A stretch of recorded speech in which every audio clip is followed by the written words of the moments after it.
Welcome to my first YouTube video. This is a video showing the Danelander Estate 3000 28 horsepower tractor, which arrived 2 weekends ago in a kit form. And I must say, I was quite surprised by how easy it was to assemble the kit. Now, the purpose of this video is to review the tractor and tell you what I think about it, and hopefully it will be useful for you. First thing I will say is I haven't actually quite finished it yet. There's wing mirrors that go with the road pack and mudguards for the front wheels, but I haven't fitted those yet.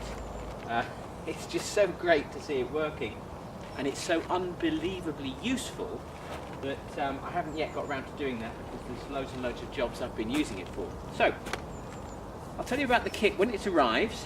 People at Danelander, by the way, are so friendly, helpful, informative, safety conscious, and for a non-tractory person like me, they gave me all of the information I needed to know and made sure that I didn't lose any limbs while assembling it. It arrived here on this gravel 2 or 3 weekends ago in a steel crate. You get to keep the crate, which is nice. And actually, the assembly isn't that difficult at all. A few words of guidance: if you're going to buy one of these kits, buy yourself a nice toolkit. I bought a new one subsequent to assembling this, so I can maintain it properly, on Amazon, and it was, I think, £55. You need to have box spanners and bolts that go up to 30mm, ideally 32. The set I bought, the Parker set, goes up to 30, which is pretty much enough. But ideally, again, you want long box spanners. Fitting the steering wheel assembly was the worst bit for me of the kit, because I needed a particularly big spanner, and I really needed a box spanner, and all I had was an ordinary spanner, which was a shame. So, how long did it take to complete the kit? Me, my father, who was actually much more useful than I thought he was going to be, and my son completed it over 2 weekends, but on the day that it was delivered on a Saturday, and by the Sunday we had the wheels on, all of the engine bits assembled, and we drove it so it could stay under cover. So it only spent one night outside with a tarpaulin over it, and really it's just bolting stuff together. What else can I say? Oh yes, the tractor itself has twin external hydraulics, so you have an up-down for both of the in-out valves and the hydraulics, so you can run 2 different sets at the same time, and there's a third single hydraulic at the back for a tipper trailer, so the hydraulic will push out with a return valve that will then allow the trailer to fall, which is actually really useful if, like me, you want to play with lots of good fun farm toys. It has a seatbelt. I doubt you'll ever use the seatbelt, but there it is, a seatbelt, and a button light, which annoyingly doesn't seem to want to attach horizontally. It's probably something I've done wrong. Anyway, that's just something to snag. It has a hand throttle as well here, as well as foot throttle, and this enables you, if you're running the PTO at back here, I'll move the camera around in a minute. If you're running the PTO, it's really nice because you can set this almost like a cruise control. As you move it, you can see it moves the foot throttle there. Separate left-right brakes, which I don't actually use. I've put a blanking plate, or left the blanking plate on them, so that both brakes work at the same time. This is really nice. This is the differential control. So if you push it downwards, it locks the rear 2 wheels together when in 2-wheel drive mode.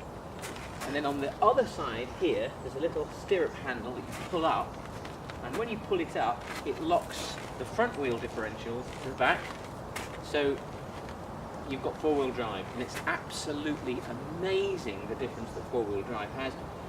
If you're looking at one of these tractors and thinking, shall I have 2-wheel drive or 4-wheel drive? Stop thinking immediately and get the 4-wheel drive, because even on this little small holding we've got, you get stuck really easily. It's heavier than you might think. It's a lot heavier than a ride-on lawnmower. In fact, I was going to do this film on the lawn, and I found it was, in the soft weather, it was leaving ruts. So I thought, even with turf tyres, you want to stay off the ground when it's soft. What else can I say to you? Oh yes, PTO is absolutely fantastic. There's a two-stage clutch, so you push the clutch down to the first stage, and that engages the wheels, and you've got a 4-speed gearbox.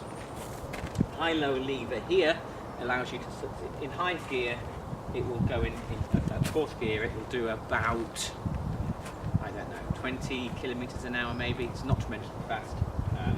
So although this is a road legal tractor, or rather it will be, I put its mudguard wing mirrors on, you wouldn't want to go a great deal of distance. It comes with weights at the front, which definitely you want to have, otherwise the four-wheel drive won't be so useful. What else can I say? Oh yeah, everything about it is done nicely.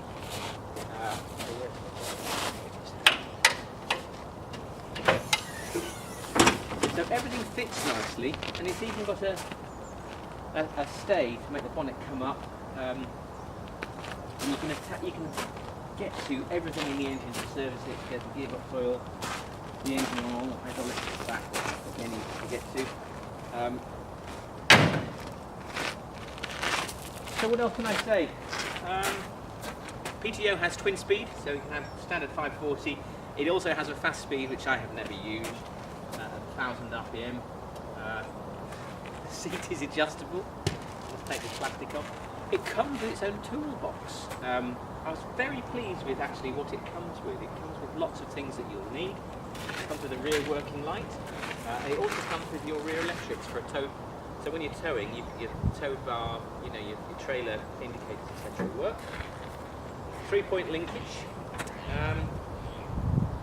which is actually very nice, and the hydraulics here lifts and lowers that, and actually it can take a huge amount of weight. It's really, really versatile.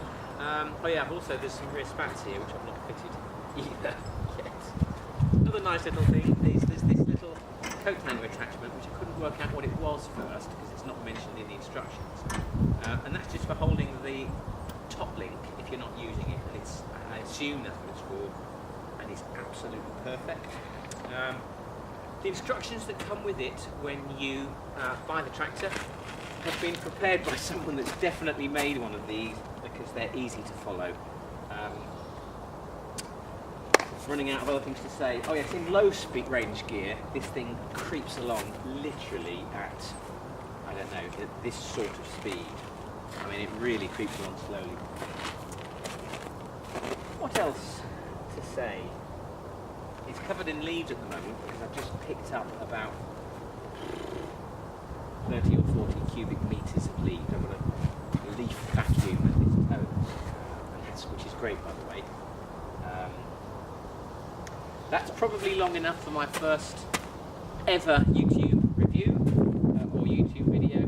Hopefully you enjoyed watching it. Thank you very much. Oh, it's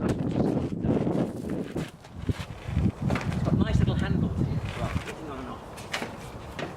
And the foot plate is tied in, so you don't worry about. I keep a few little handy tools here. I've got a wood sword that it's useful to have.